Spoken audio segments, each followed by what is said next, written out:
अस्सलाम वालेकुम नाज़रीन, आप देख रहे हैं ZH एंटरटेनमेंट। मैं हूं ज़हीर अहमद। नाज़रीन, आज हम आपको मोहम्मद अली साहब की फ़िल्मों के बारे में बताएंगे। मोहम्मद अली साहब की 10 जो हमें अच्छी लगती हैं फ़िल्में, बेस्ट फ़िल्में, उनके बारे में भी आपको बताएंगे। वो बाद में बताएंगे, लेकिन बेस्ट एंट्री सीन जो उनके हमें एंट्री सीन अच्छे लगते हैं वो आपको बताएंगे। ये मैं यहाँ पर क्लियर करता चलूँ, मोहम्मद अली साहब की एंट्री जो है वो हम थोड़ी डिफरेंट रखते हैं। ज़रूरी नहीं कि वो फ़िल्म कामयाब हुई हो, ज़रूरी नहीं कि उसके अंदर लीड किरदार मोहम्मद अली साहब ने किया हो, ये ज़रूरी नहीं है। लेकिन जो हम बाद में 10 फिल्में बताएंगे वो उनकी ज़िंदगी की, करियर की सबसे अच्छी फिल्में जो हमारी नज़र में हैं, वो हैं आपकी नज़र में कोई और भी हो सकती हैं। और मोहम्मद अली साहब का खैर लिस्ट इतनी लंबी है फिल्मों की कि उसमें 10 फिल्मों के अंदर उनके करियर को समाना एक ज़्यादती है।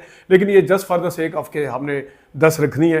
वैसे तो 20 या 30 या 40 या 50 भी उनकी हो सकती हैं बेस्ट। तो एंट्री सीन के पॉइंट ऑफ व्यू से हम शुरू करते हैं। 10वें नंबर पर फिल्म है कोरा कागज़। आपके सामने इश्तिहार आ रहा होगा। कोरा कागज़ फिल्म जो है, इसमें मुस्तफ़ा कुरैशी साहब भी शामिल थे। जो इनका एंट्री सीन है कि मोहम्मद अली के जो किसी के कदम नज़र आते हैं, बैक शॉट से मोहम्मद अली साहब हैं, और साथ ही गाना है किसी से दिल ना लगाना नूर जहाँ का। देखिएगा कि मोहम्मद अली साहब उसमें किस तरह सामने आते हैं।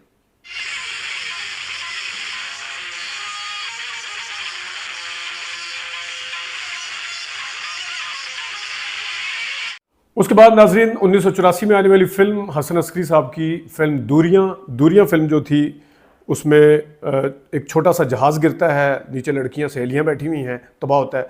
लड़कियां भाग कर देखती हैं, उससे पहले जहाज़ काफ़ी करतब कर रहा होता है, तो जाके देखती हैं कि क्या हुआ। वहाँ एक बंदा ज़ख्मी होता है, वो मोहम्मद अली साहब होते हैं। देखिएगा ज़रा।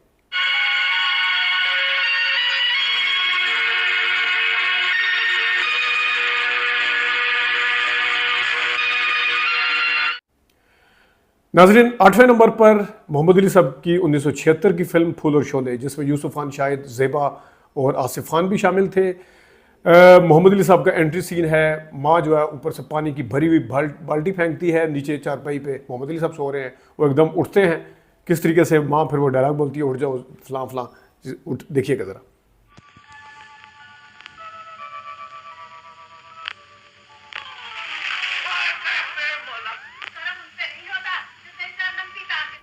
नाज़रीन 7वें नंबर पर फिल्म है मोहम्मद अली साहब की दिल के टुकड़े। दिल के टुकड़े में बैक शॉट, टांगे पे एक बंदा जा रहा है, 7 सवारियां बैठी हुई हैं, और फिर उसके बाद म्यूज़िक चलता है। उसके बाद ज़रा देखिएगा, शॉट देखिएगा ज़रा पहले।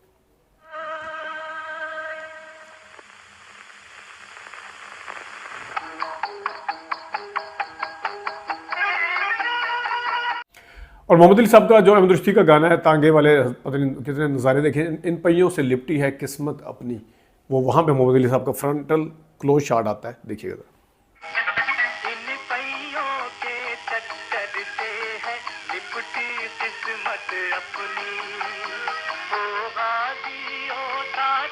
और नाज़रीन 6ठे नंबर पर फिल्म है नन अदर दैन 1978 में आने वाली फिल्म हैदर अली। हैदर अली के डायरेक्टर मसूद परवेज़ साहब थे, और इस फिल्म में सबिया खानम और मुमताज़ भी थी। सबिया खानम आवाज़ देती है हैदर किस तरह, और आगे से मोहम्मद अली साहब की जो एंट्री वो देखिएगा।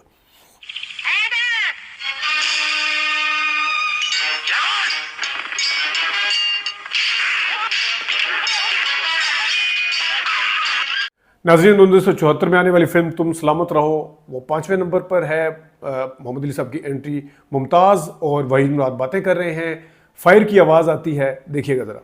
फजूल चीज़ है ये प्यार।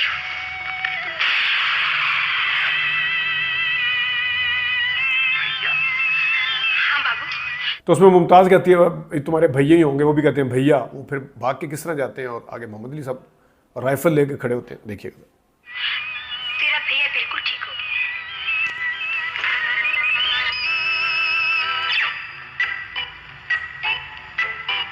नाजरीन 4थे नंबर पर आने वाली फिल्म मोहम्मद अली साहब की एंट्री, गोगे उसमें इतना ज़्यादा किरदार नहीं था उनकी। 1986 में आने वाली फिल्म शक फिल्म में बदर मंदीर साहब एक औरत के साथ दरवाज़ा तोड़ के किसी जगह अंदर दाखिल होते हैं। आगे बैरल आता है राइफल का उनके कनपट्टी पे और सर पे, और वो इस तरह देखते हैं, कौन हो तुम। देखिएगा ज़रा क्या सीन है।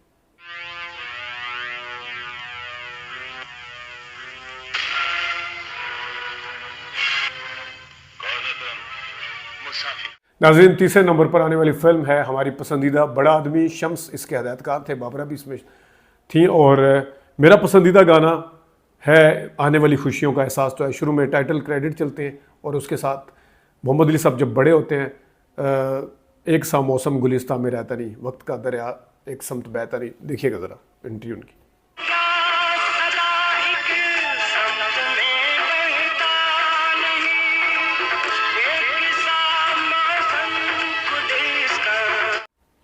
और दूसरे नंबर पर आने वाली फिल्म 1974 में दुश्मन, परवेज़ मलिक डायरेक्टर, वहीद मुमताज़ इसका हिस्सा थे। खेतों में खड़े हुए हैं, वो कहता है आके अदीब को या किसको, कौन किधर है जो मुझे गोली मारे, मैं हल चलाने लगा हूँ या ट्रैक्टर के खेती बाड़ी जो भी करने लगा हूँ उसके अंदर। तो ज़रा देखिएगा पहले वो क्या होता है। जमीन में हल चलाने वालों को गोली मार देता है। अरे मुझे आके रोके मुझे, हाँ मैं हल चलाने लगा हूँ इस जमीन में। और फिर गोली की आवाज़ आती है, घोड़े के ऊपर एक बंदा आता है, वो बंदा मोहम्मद अली साहब हैं। देखिएगा ज़रा।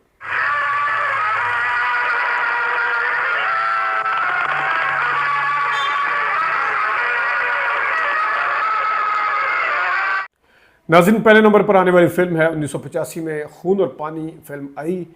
बादल का किरदार अदा किया मोहम्मद अली साहब ने। इसमें गुलामुद्दीन साहब भी शामिल थे, यूनुस मलिक इसके डायरेक्टर थे। एक बात गुलामुद्दीन साहब बताते हैं कि उन्होंने रूटीन से, जिस तरह पंजाबी फिल्मों के हीरो चलते हैं, उन्होंने चलने से इनकार किया था। अगरचे यूनुस मलिक आपको पता है 79 में मौला जट बना चुके थे, उनका अपना कॉन्फिडेंस था, लेकिन मोहम्मद अली साहब ने उनकी बात मानने से इनकार किया था। तो लेकिन देखिएगा, एक आवाज़ आती है, बादल बादल, और घोड़े आते हैं, और किस तरह देखिएगा ज़रा, धूल आती है, मिट्टी।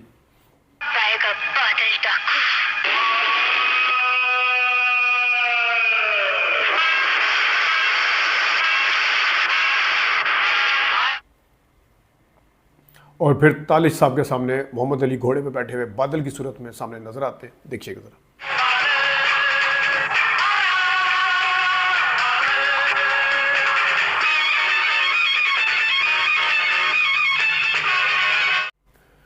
नाज़रीन, ये थी एंट्री सीन जो हमने आपको दिखाई मोहम्मद अली साहब की, और इनके लिए हमने जो फिल्में देखी उसमें गनमैन शामिल है, राजा रानी, साइका, बदल गया इंसान, जख्मी, सजदा, संग्राम, आपका खादिम, खाक और खून, आग और ज़िंदगी, आंधी और तूफ़ान, शक तो है, कनीज़, खामोश रहो, बाजी, नजमा, जैसे जानते नहीं, इंसान और आदमी, बहू रानी, सरहद की गोद में, नाज, जनम बख्त खान, बदलेगी दुनिया साथी, मोहब्बत, यादें, टीपू सुल्तान शामिल हैं। नाज़रीन, अब हम आपको बताते हैं मोहम्मद अली साहब की जो बेस्ट फिल्में हैं। हम उनकी जो बेस्ट फिल्में हैं ज़िंदगी की सबसे ज़बरदस्त। 10वें नंबर पर उनकी फिल्म है अफसाना ज़िंदगी का। आपके सामने इश्तार नज़र आ रहा होगा। अफसाना ज़िंदगी का 1972 में आई। शबाब करानवी साहब इसके डायरेक्टर थे। ज़ेबा साहबा इसमें शामिल थी। ज़ेबा ने एक डॉक्टर का किरदार अदा किया या नर्स का, मुझे अब याद नहीं एग्जैक्ट, लेकिन यह एक मरीज़ का किरदार अदा किया था, ज़हनी मरीज़ जिनकी बीवी का इंतकाल हो चुका है, इस तरह का कुछ था। तो ये थी 10वें नंबर पर आने वाली फिल्म है। और इसके बाद जनाब 9वें नंबर पर आने वाली फिल्म है नौकर। नौकर फिल्म भी शबाब करानवी साहब की थी। यह फिल्म 1975 में आई। बाबरा शरीफ, ज़ेबा और मोहम्मद अली ने इसमें अहम किरदार अदा किए। मोहम्मद अली ने टाइटल रोल अदा किया नौकर का, और नौकर के मतलब एक पर्सनैलिटी अपनी पर्सनैलिटी को उन्होंने माइनस करके ये किरदार अदा किया। अपने कद बुद्ध की वजह से भी ये किरदार उनके लिए कोई इतना आसान नहीं था, और अपनी पर्सनैलिटी की वजह से भी।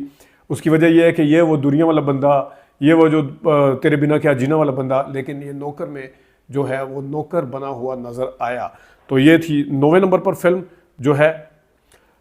और इसके बाद नौकर के बिल्कुल अपोजिट 1978 में आने वाली फिल्म इंतखाब, जिसके डायरेक्टर थे परवेज़ मलिक साहब। शबनम इसकी साथ हीरोइन में शामिल थी इनके साथ। और ये ऐसे सख्त कर्नल या फौज के जो अफसर दिखाए जो बहुत ज़्यादा डिसिप्लिन के पाबंद हैं, और अपने बच्चों के ऊपर भी वो जारी करना चाहते हैं, और किस तरीके से इन्होंने ये किरदार अदा किया। यानी ये नौकर के बिल्कुल अपोजिट किरदार था, इस वजह से हमने इसको चुना है इंतखाब फिल्म को इसके लिए। और नाजरीन, फिर इंतखाब के बिल्कुल अपोजिट किरदार आईना और सूरत। आईना और सूरत आपके सामने 1976 में आने वाली फिल्म। शबनम और मोहम्मद अली इसके अहम किरदार। अगेन इसमें शबाब करानवी साहब इसके डायरेक्टर, और इसमें रोहतकी ज़ुबान बोली शबनम ने और मोहम्मद अली ने। इसमें भी अपनी पर्सनैलिटी को इन्होंने खूबसूरती से माइनस किया, और यह फिल्म भी उनके संग मेल की हैसियत रखती है उनके करियर में। और ये इनकी 7वीं फिल्म है। और जनाब 6ठे नंबर पर आने वाली फिल्म है खामोश रहो। खामोश रहो जो है, इसको जमील अख्तर साहब ने इसको डायरेक्ट किया। यहाँ से इनको शहनशाह जज्बात का भी खिताब मिला। खामोश रहो में इन्होंने बहुत ज़बरदस्त किरदार अदा किया। किस तरीके से वो कहाँ पलते हैं, किस तरीके से वो नेगेटिव होते हैं और उससे फिर पॉजिटिव वाली साइड पे जाते हैं। तो ये था उनकी 6ठे नंबर पर आने वाली फिल्म। और फिर 5वें नंबर पर आने वाली उनकी बेस्ट फिल्म है साइका, नावल के ऊपर बनने वाली फिल्म। इसको भी हमने शामिल करना ज़रूरी समझा क्योंकि नावल के ऊपर उमूमी तौर पर फिल्में उस तरह से नहीं चलती। पहले नायला चली थी, नायला में मोहम्मद अली साहब तो नहीं थे। साइका शमी मारा की एज ए फिल्म साज पहली फिल्म कह सकते हैं, या शायद मेरे ख्याल में पहली फिल्म थी अगर मैं गलती में। लाइक अख्तर साहब इसके डायरेक्टर थे। और इस तरीके से साइका फिल्म जो है 5वें नंबर पर है, जो मोहम्मद अली साहब की करियर की बेस्ट फिल्म है। और जनाब चौथे नंबर पर उनके करियर की सबसे अच्छी फिल्म आग का दरिया।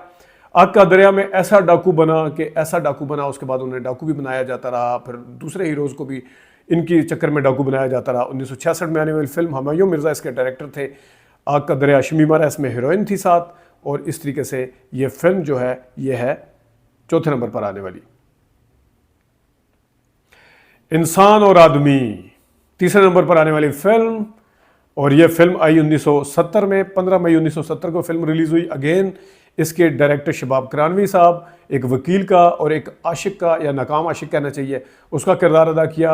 और मेरा पसंदीदा गाना तू जहाँ कहीं भी जाए मेरा प्यार याद रखना, बहुत ही प्यारा ज़बरदस्त गाना है। हमने साहबा से जब इंटरव्यू किया था उन्होंने भी इस गाने का तज़किरा किया था, लेकिन उन्होंने पालकी का अपना पसंदीदा गाना बताया था। खैर ये है जनाब साहब तीसरे नंबर पर आने वाली फिल्म इंसान और आदमी, जो कि उनकी करियर की बेस्ट फिल्म है। और दूसरे नंबर पर आने वाली वो 1977 में आने वाली फिल्म सलाखें। एक पेशावर बदमाश और एक बाप का किरदार अदा किया मोहम्मद अली साहब ने। सलाखें फिल्म डायरेक्टर हसन अस्करी, मोहम्मद अली साहब ने बाबरा को कन्विंस किया था इस फिल्म में काम करने के लिए, लेकिन ये मार्कतुल आरा फिल्म साबित हुई। और शायद हसन अस्करी साहब को भी नहीं पता था कि उनके करियर की इस फिल्म को हमेशा सरफहरिस्त रखा जाएगा। तो ये फिल्म जिसमें बाबरा भी शामिल थी, कवि गुलामुद्दीन साहब ने भी इसमें किरदार अदा किए। और सलाखें फिल्म में बाबरा का डबल किरदार था, बड़ी खूबसूरती से दोनों किरदार निभाए। लेकिन मोहम्मद अली साहब की क्या बात थी, ख़ासतौर पर जब बाद में गाना आता है तेरे मेरे प्यार का एहसान आता है, क्या अदाकारी थी। और इस तरीके से पहले नंबर पर आने वाली फिल्म मोहम्मद अली साहब की इंसाफ और कानून। इंसाफ और कानून अगेन शबाब करानवी साहब, ज़ेबा मोहम्मद अली संगीता की फिल्म। तू अगर बुरा ना माने तुझे प्यार में सिखा दूँ और जज साहब मेरा 14 साल। आपको पता है कि उन्होंने कितना ज़बरदस्त किरदार अदा किया इंसाफ और कानून में। नाजरीन, शबाब करानवी साहब ने उनकी ज़िंदगी में अहम किरदार अदा किया, उनके करियर में उनकी बड़ी अच्छी अच्छी फिल्में हैं। आईना भी बहुत अच्छी फिल्म थी। इसके अलावा मोहम्मद अली साहब की ज़बरदस्त फिल्मों में संग्राम भी फिल्म मेरी ऑल टाइम फेवरेट है संग्राम, जिसमें ख़ासतौर पे जब वो मुसलमान होते हैं उस वक्त उनकी अदाकारी देखने से ताल्लुक़ रखती है। और इस तरह और भी उनकी ज़िंदगी की अहम फिल्में, ख़ासतौर पे जो इस्लामी फ़िल्में हैं, तारीख़ी फ़िल्मों में मुजाहिद, फिर सस्पेंस वाली फ़िल्मों में परस्तान, टीपू सुल्तान तारीख़ी फ़िल्मों में खाक और खून, फिर परस्तान जो है वो तारीख़ी फ़िल्मों में, और इस तरह सस्पेंस वाली फ़िल्मों में मिस्टर एक्स, दाल में काला, बहुत ज़्यादा हैं। आपकी अपनी लिस्ट भी हो सकती है, लेकिन हमारी ये लिस्ट है जिसको हमने समझा कि ये उनकी ज़िंदगी की बेहतरीन फिल्में हैं। और हमने कोशिश ये की है कि एक जैसे किरदार ना हो। हमने जब इसमें इंतखाब को शामिल कर लिया, हमने दुनिया को नहीं शामिल किया। हम क्योंकि उसके मोरलेस उसी तरह की पर्सनैलिटी, उसी तरह का अमीर था। जब हमने नौकर को साबित कर लिया तो हमने शम्मा को शामिल नहीं किया, उसी तरह गरीब और वो। लेकिन तो इस तरह हमने कोशिश किया कि एक जैसे किरदारों वाली दो फिल्में ना आए। तो नाज़रीन, अली भाई अल्लाह ताला जन्नत में जगह दे, हमारे फेवरेट ऑल टाइम। तो ये उनकी एंट्री के सीन थे और उनकी बेस्ट फिल्में थी। अपना ख्याल रखिएगा। अभी तक के लिए इतनी इजाज़त दीजिए। अल्लाह हाफ़िज़।